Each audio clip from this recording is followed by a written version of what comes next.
Is one node visible?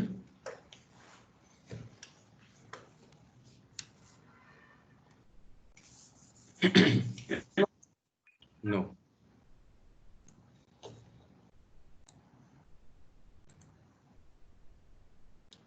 Is one node visible now? Yes, sir. Now it is visible. Okay. Not or yet, it is visible now. Yes, sir, it is visible. Okay. Fine. So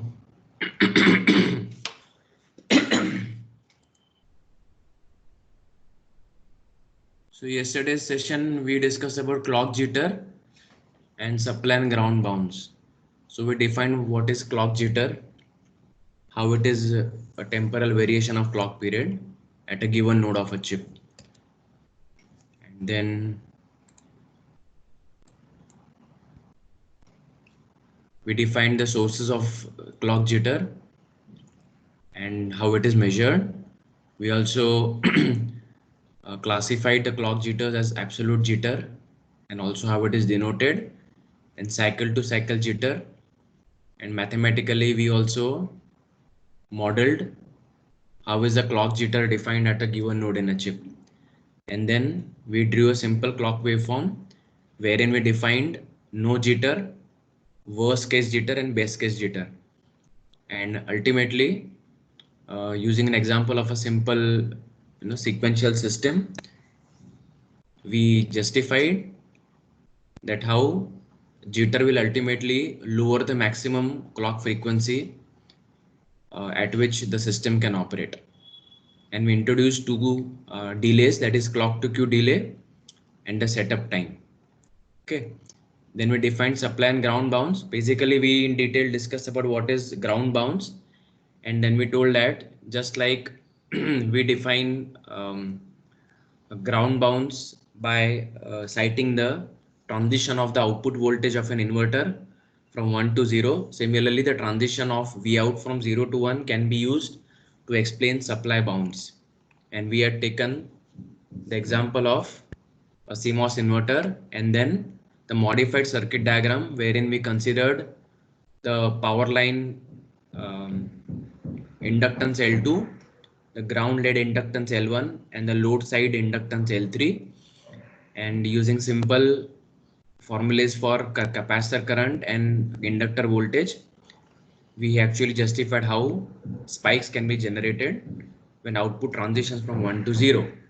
And we introduced the concept of grounded reference and raised reference by introducing the terms IDG, that is internal device ground, and ESG, that is external system ground. So today our agenda is wire parasitics.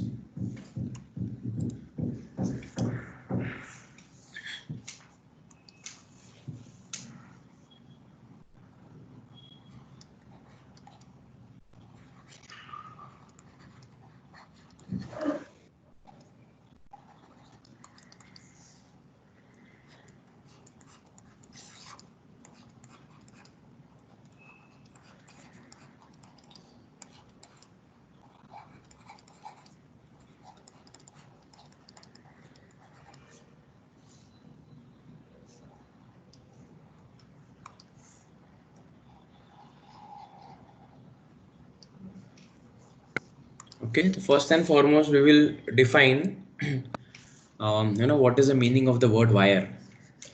So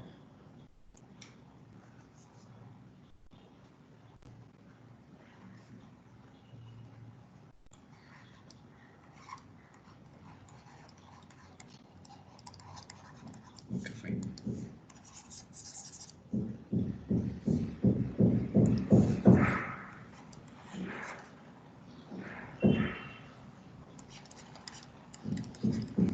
Wires are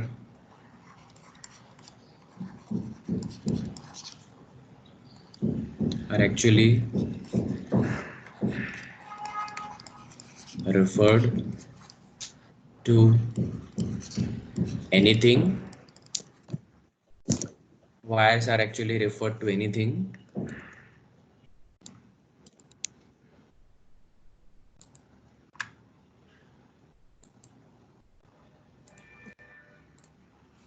Okay. Wires are actually referred to anything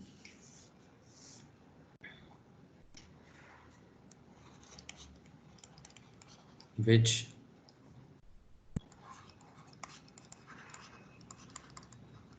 establish an electrical connection between 2 points. Okay, so wires are actually referred to anything which establish an electrical connection between 2 points. So here the entire discussion which is going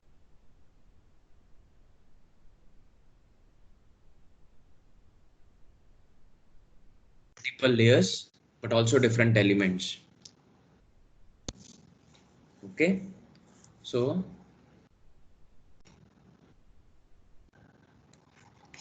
okay,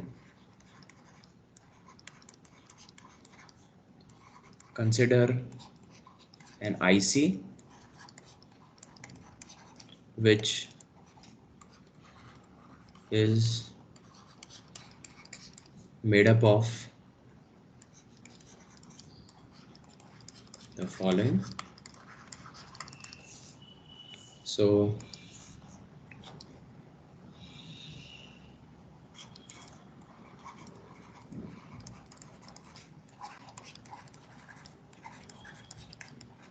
passive elements are LNC,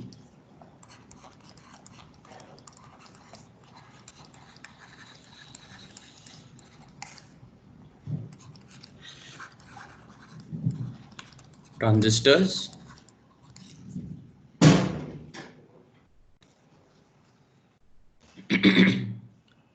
third is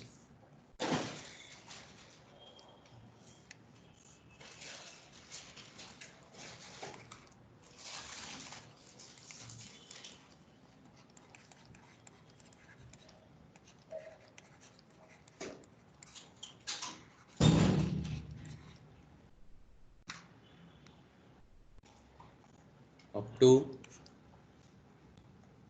11 layers. So when you'll be studying microwind, you will be seeing at least 6 metal layers there. So we have metal 1, metal 2, metal 3, up to we can have to 11 metal layers. Okay, and then we have something called as a passivation layer also.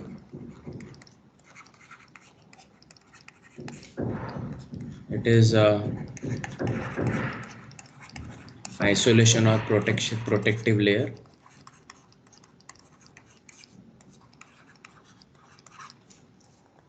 Okay, so integrated circuit typically consists of passive elements, that is RLNC, active elements transistors, specifically MOSFETs. There are multiple metal layers, metal 1, metal 2 up to metal 11. There is also a passivation layer, also known as isolation or a protective layer. So because all these elements ultimately connect 2 points in electrical space on the chip, they can be called as wires. That is why we can say that all of them can be called as wires.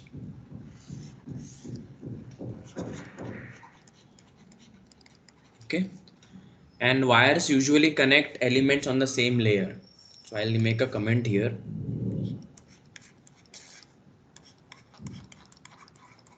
Wires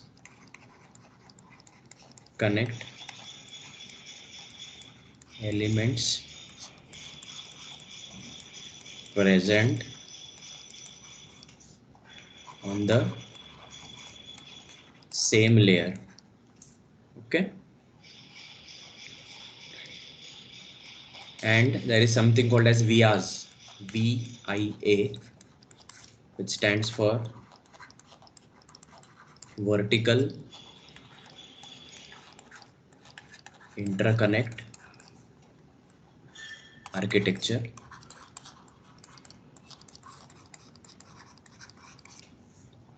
So VIA. So VIA connects elements present on different layers. Okay. So all the elements which comprise a chip are known as wires in general, and also via is also another kind of a wire, but it connects in a vertical direction elements present on different layers. So all of the elements mentioned above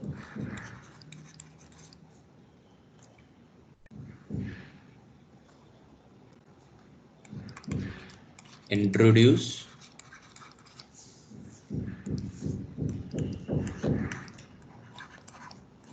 parasitic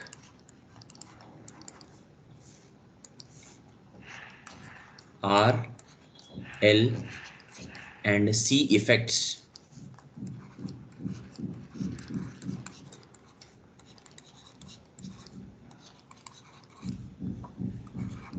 into the system.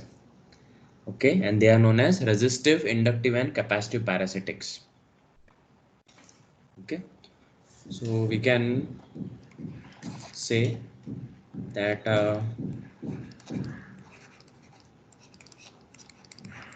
parasitics can be classified as three: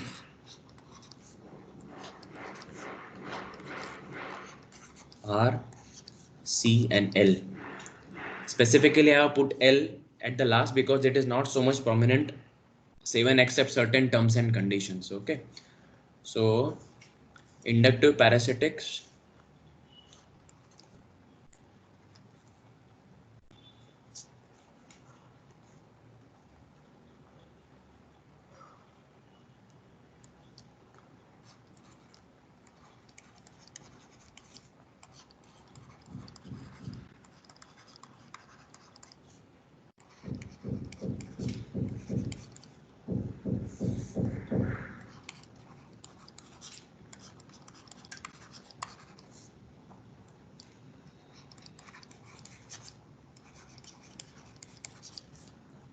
inductive parasitics become prominent only at very high frequency and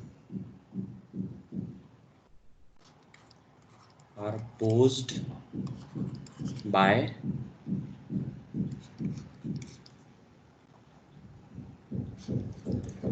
IC packaging. Okay, so they become prominent only at very high frequency and are posed by IC packaging. Okay, and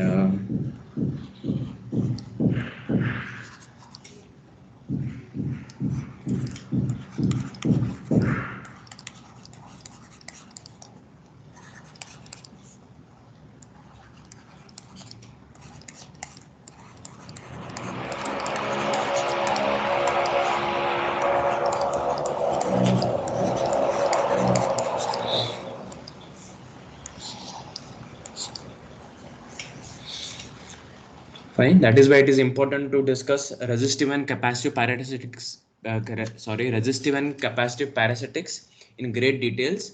While a very while a very small discussion is essential only for inductive parasitics. Okay.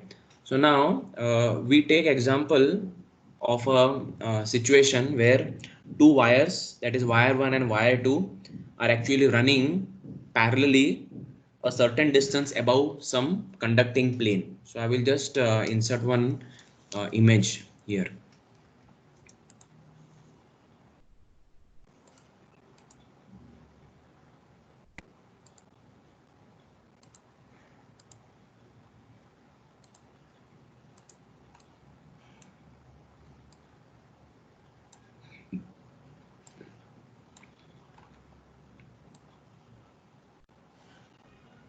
Okay, yeah.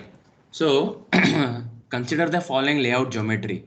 So please see carefully. If you see that lower sheet, that is actually a conducting plane, and we are able to see there are two wires. There is wire 1 and wire 2, and these wires are running parallel to each other.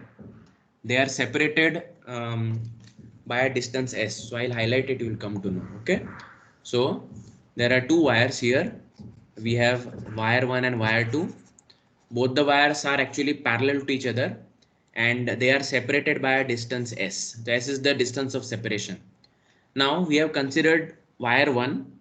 So wire 1 is having a width w, and it is having a length l, and it has a thickness t, and it is at a height h above the conducting plane. Okay, so I repeat the description. This particular diagram represents two wires, wire 1 and wire 2, which are parallel to each other, and both the wires are at a height h. Both the wires are at a height h above a conducting plane. So this is the conducting plane. Okay, so this is the conducting plane. Okay, so both these wires are at a height h above the conducting plane. They are having a separation s between them. The width of the wire is w, the length is n, and t is thickness, right? So length l, width w, thickness t, height above the conducting plane is h, and the distance between the two wires is s. And the red colored boundary represents the conducting plane. Okay, so please understand one thing, that the length L of the wire is always measured in the direction of flow of current. So I will also show the direction of flow of current now.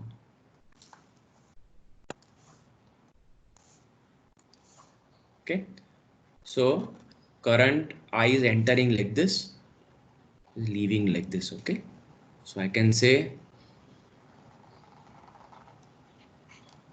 okay, please remember one thing, that on a chip, the length of any conducting wire is always measured along the direction of flow of current, and the width W is always measured in a direction which is perpendicular. So I already written here, L is a wire length along the direction of current flow, width W is perpendicular to the current flow, T is the thickness of the wire, S is spacing from neighbors, and H is the height with respect to underlying layer.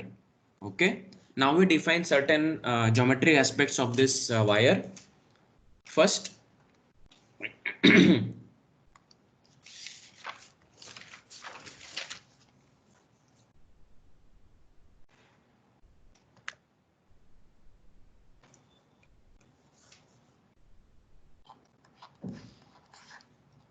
aspect ratio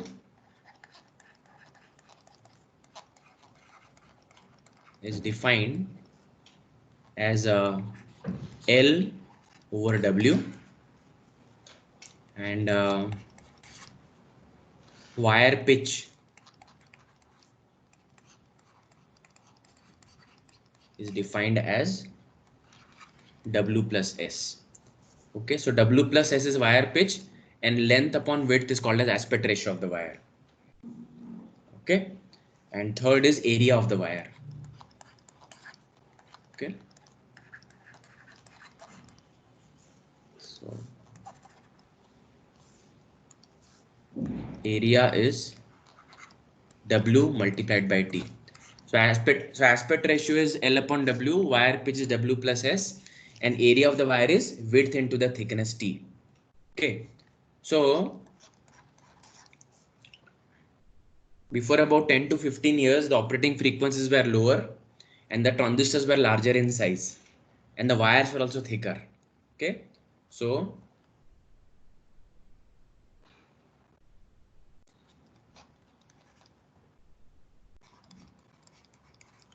in older processors,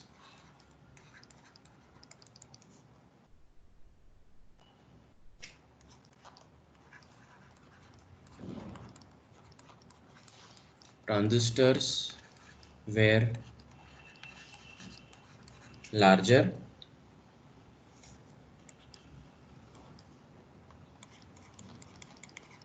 wires were not closely spaced,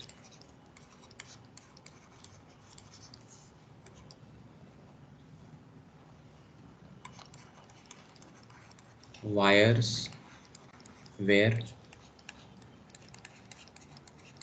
thicker.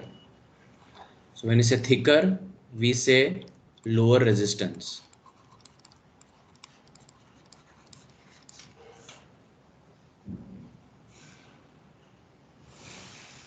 Okay, they had a smaller area. Okay, sorry, not smaller, larger area.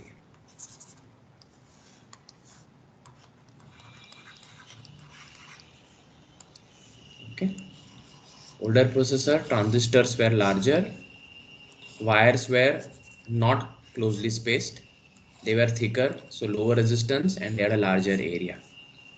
Okay, but the situation has changed in modern day processors.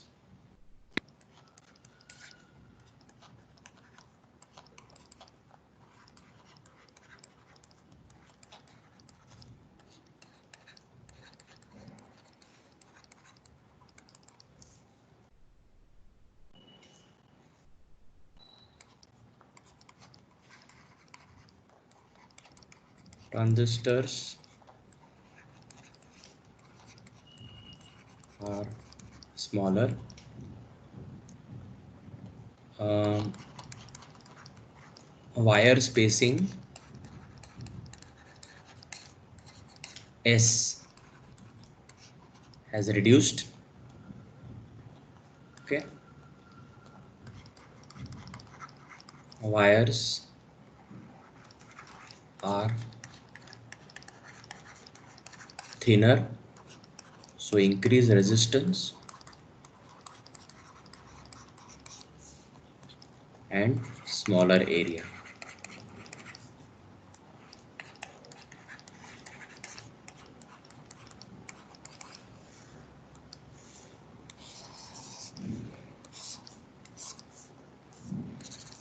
S has reduced, thinner, increase resistance and smaller area. Okay, now we'll go into what is called as resistance calculations. Okay, so we have to always keep this particular picture in front of us.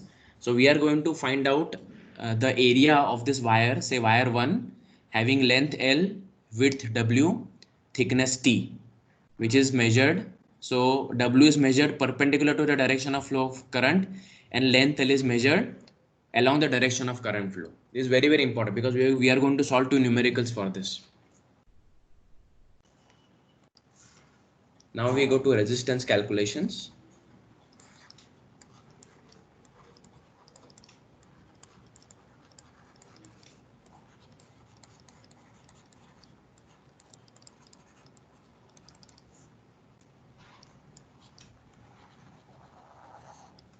Okay, so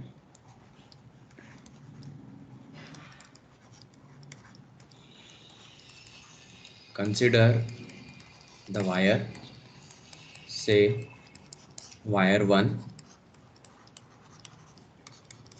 shown above. Okay, so all of us know that the resistance R is always given as, so R is always equal to rho into L by A. Okay, so we know that this is length of the wire and this is the cross sectional area. This is well known. Okay, so similarly, and yeah, so similarly we can write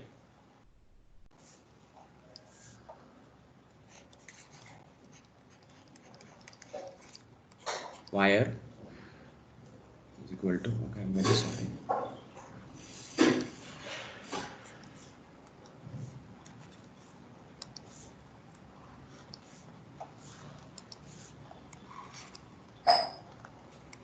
L, and we have defined area as W into T. So we can write this as rho upon T into L upon W. Okay, which is equal to parameter called as r square, and we already defined that L upon W is the aspect ratio. Okay, so we can write down R ohm is equal to rho over T, and AR is L upon W.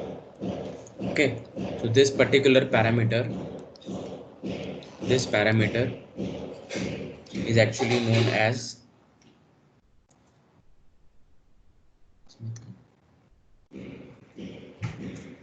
as sheet resistance,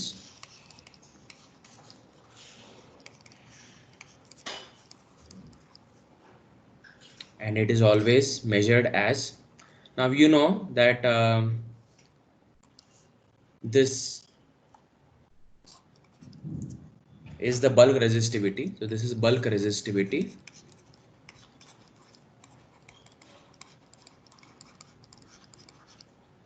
and the unit is micro ohm centimeter. Okay, and this is the thickness.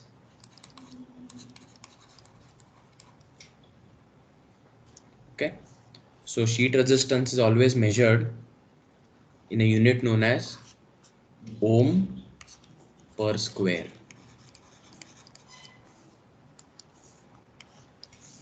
Okay, fine.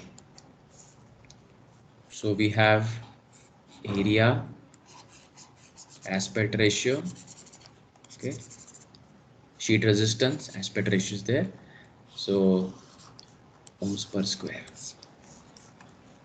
Okay, so we can say that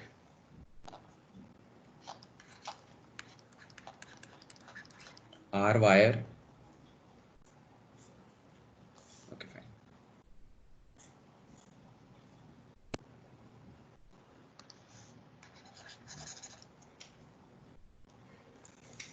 So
okay, fine. So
this is a wire and the current is flowing like this.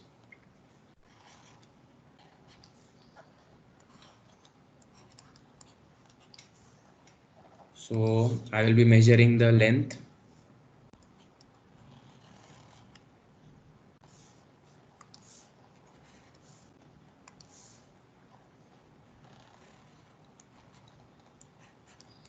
L and this will be my W. Okay. So for this wire, my R wire is equal to sheet resistance into L by W. Okay. See, for example, let this be R1. Now you take example of a wire which is having exactly double the dimensions.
Direction of flow of current is same, and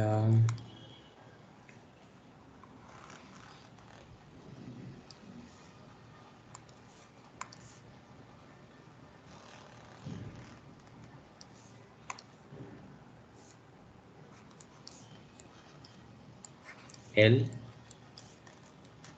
double the length. Similarly,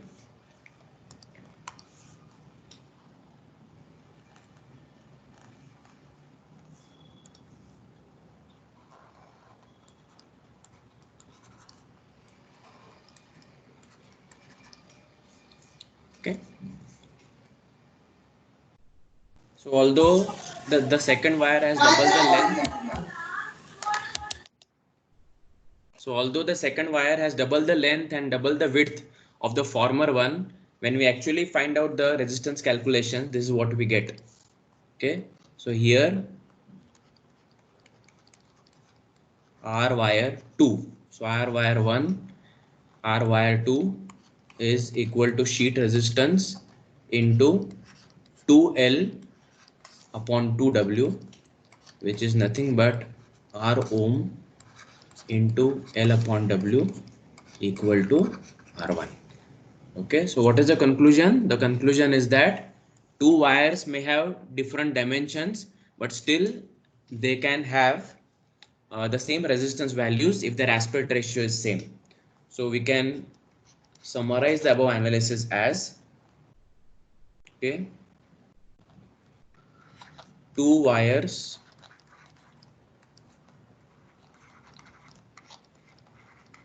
can have different lengths and widths, but if their aspect ratio is same, they will offer the same resistance provided their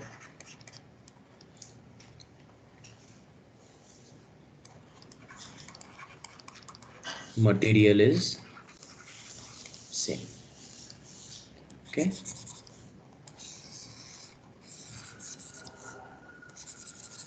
Aspect ratio is same. They will offer same resistance if their material is same.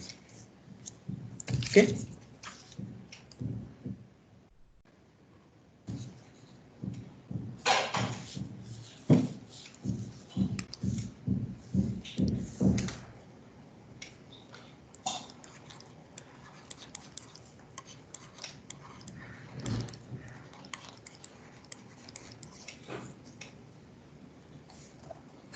So we have a bulk resistance table here, wherein we write the material,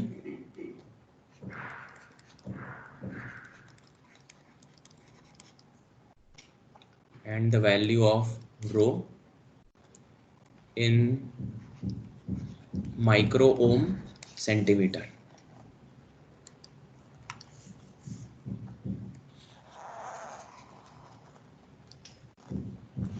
Okay.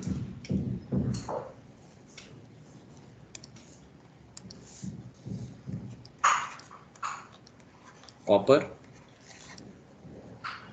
aluminium, tungsten, and titanium. Okay, and the values are 1.7, 2.8, 5.3, and 43. Okay, so titanium is having the largest bulk resistance. Okay, that is why copper wires are used in silicon wafers to connect, because copper is having the minimum bulk resistance. So compared to aluminum and tungsten wires, if you use copper, then the resistance offered by copper sheets or wires will be very, very less. So this is a classic example of why copper is used on silicon wafers for making the connections. Okay, and then second, what we have is called as sheet resistances.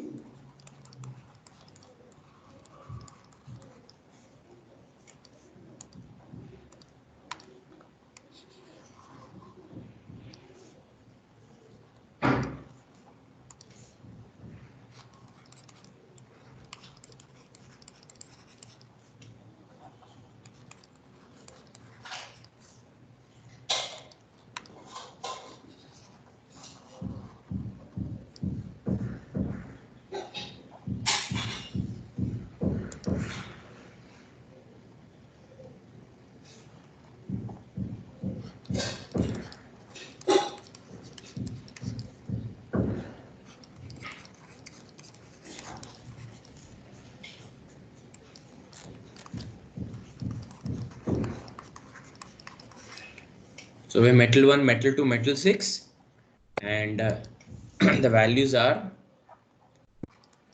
0.08, 0.05, 0.02. Okay, so metal 1 is having sheet resistance of 0.08, and metal 6 is having sheet resistance of 0.02, which actually indicates that if I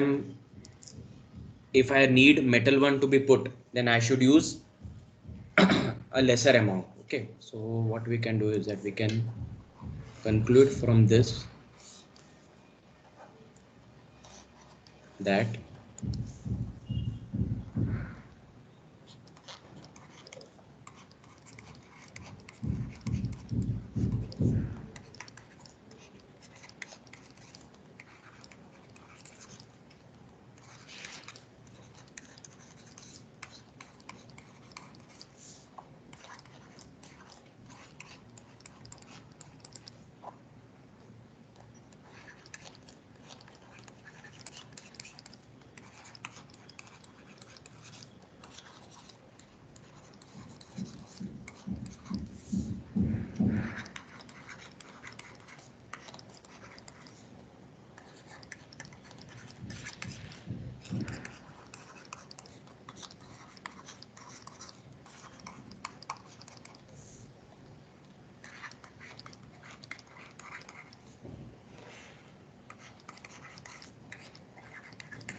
Okay, I hope this is clear. So before already we proved that the resistance of a wire is proportional to sheet resistance, and we see here that metal 1 is having largest value for sheet resistance. So if metal 1 is to be used at some place on a chip, attempt should be made to reduce the size of that layer as it offers the largest sheet resistance. And we also told that resistance of wire is proportional to sheet resistance. That is what we told before. It's a reason. Okay. So some examples here.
Okay. I want volunteers from the class to help me calculate the values. Okay. So calculate the resistance offered by the following wires. So we have wire 1, which is having a dimension of 21 lambda by 3 lambda. And the second wire is also having the same dimensions, 21 lambda by 3 lambda. Okay. So only difference is that the current is flowing in two different directions to the wires. Now tell me, how will I calculate R1? Yes.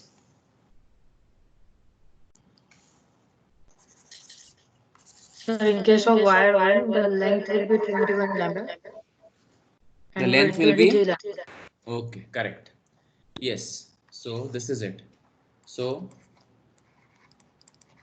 resistance of wire is sheet resistance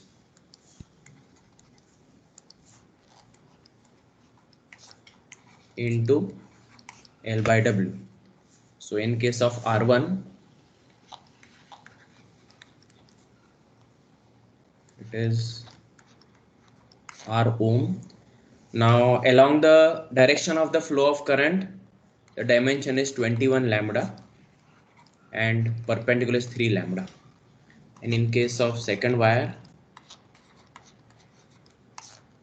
along the direction of flow of current, the dimension is 3 lambda and orthogonal is 21 lambda. So it is 2 into 7 equal to 14 ohms. 2 into, yeah, so very simple.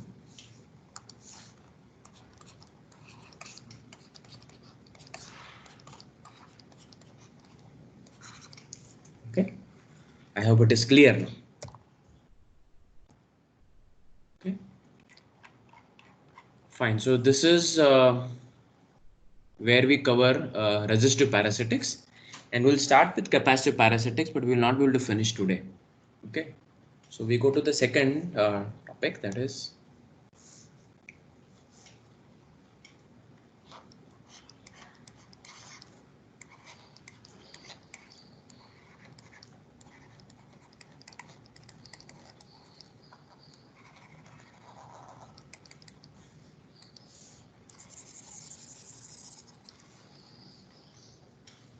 so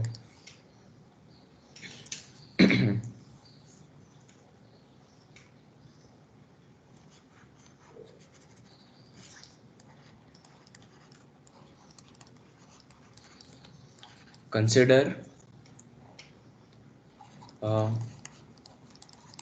section of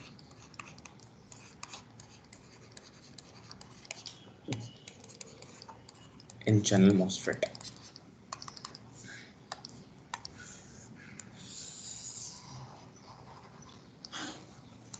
Okay, consider a section of n-channel MOSFET. So we know that MOSFETs are always drawn like this.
So we'll only take this much section now.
So green colored is called as zero bias depletion,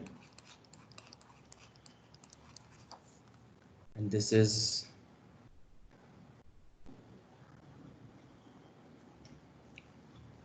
non-zero bias depletion.